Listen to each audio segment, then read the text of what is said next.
The Filipino adverb kadalasan means usually in English.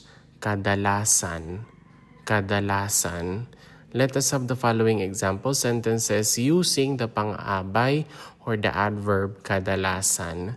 Kadalasan ay hindi kami nag-aagahan. It means we usually skip or don't eat or have breakfast. Kadalasan is usually, hindi is don't, kami is like we or us, agahan is breakfast. Kadalasan ay hindi kami nag-aagahan. Kadalasan nagtatapos ang klase ng alas 5, classes usually ends at 5 o'clock.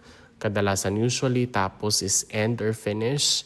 Klase is a class and then alas 5 is 5 p.m. Kadalasan nagtatapos ang klase ng alas 5. Kadalasan ay sinasara ang mall ng alas 10 ng gabi. The mall usually closes at 10 in the evening. Kadalasan usually sara is close. And then mall alas 10 is 10 p.m. at 10. And then gabi is like evening. Kadalasan ay sinasara ang mall ng alas 10 ng gabi. Kadalasan siyang nagsusuot ng kulay asul. He or she usually wears blue. Kadalasan is usually siya is he or she gender neutral. Suot is wear and then kulay is color and then asul is blue.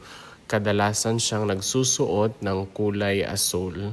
Once again, the pang-abay kadalasan means usually in English. Kadalasan.